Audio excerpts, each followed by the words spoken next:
Hello everyone, let's check out this problem you and I together, okay?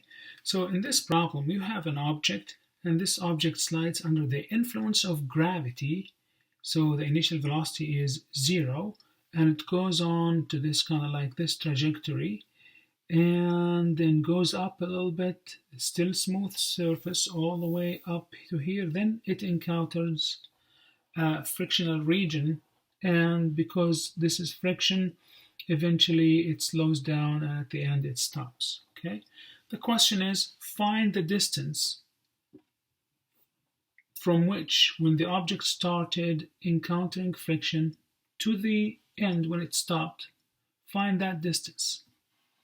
Basically find the distance required for the frictional surface to stop the object. Okay, given that mu kappa, which is the coefficient of static friction for the object, is zero point 0 or 0.3. Okay, now how do we do this problem? We understand that this problem actually is now it has both conservative and non-conservative system. All the way up to here it's conservative, and from here to here it's non-conservative. So how do we go about solving this problem? There's many choices. One of them is just like to find the velocity here, and we can make this point our starting point and this is our ending point, so we can use delta k plus delta u equals to the work of friction, or we can just actually take it from all the way here if we want to. All right, but I prefer to divide the problem into two situations. Let's calculate first of all the kinetic energy here, then we take it from here to find the distance the object traveled before it stopped. So let's find the kinetic energy here, okay, first. And to do that, because this whole thing is conservative system, we can say K1 plus U1 is equal to K2 plus U2, all right? And K1 is 1/2 mv1 squared, U1 is equal to mgh1, and K2 is 1/2 mv2 squared, and U2 is mgh2. We notice that the object started from initial velocity equals to 0, so this whole term goes to 0. We also notice that we can actually get rid of the mass because it's in every term. We can divide by it.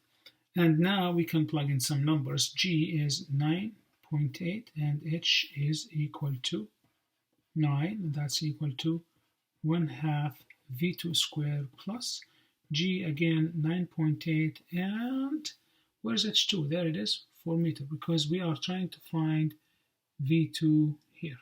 Okay, and then we can find the kinetic energy. So 9.8 times H2, which is 4. And now with some calculations, we can find out that V2 is equal to 9.9 meters per second. Okay. Now we move to this region where there is a non-conservative system, where all the initial energy, which was kinetic energy, was consumed by the work done by the friction until the object stopped here at the end. Okay, so the way to do that is just like we can say delta K, the change in kinetic energy, we're talking about this system from the initial to the final, plus delta U is equal to the work done by non-conservative force, and now this force is the kinetic friction. Okay, now delta K is simply K final, so I'm going to call this the final velocity. Okay, and now this, I know this is V2, but this is V2 with respect to this one. I can make it equal to V initial.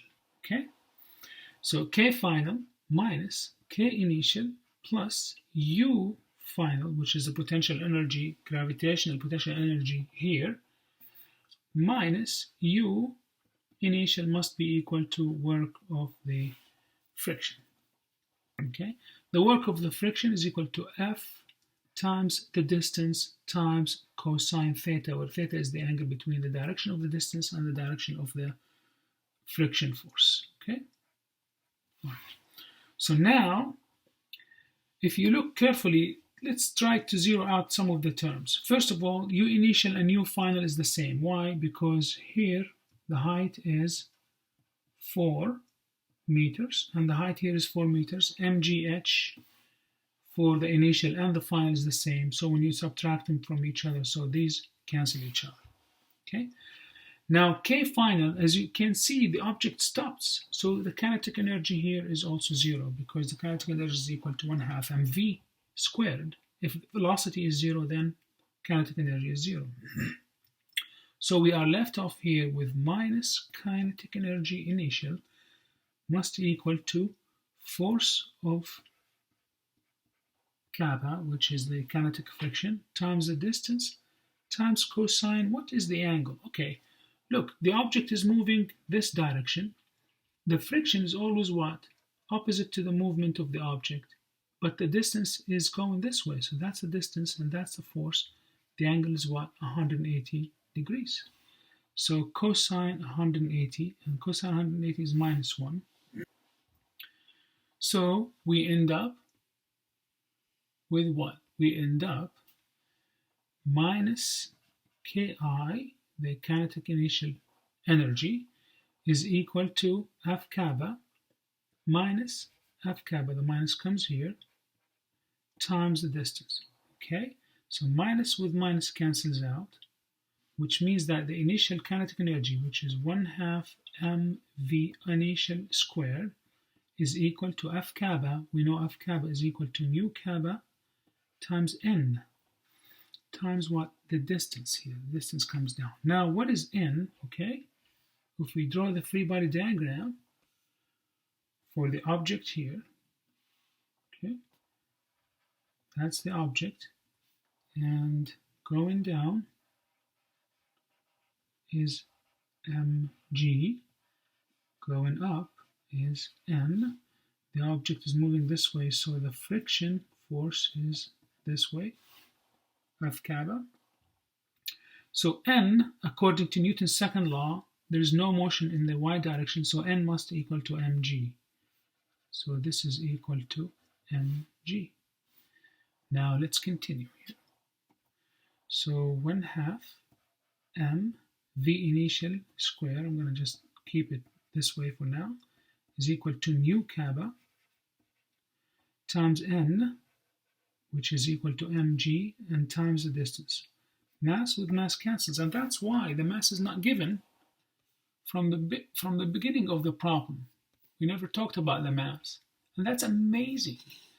Whether this box is big or small, they all are going to stop at the same point as long as the friction coefficient is 0.3. Okay? All right. So now let's plug in the numbers.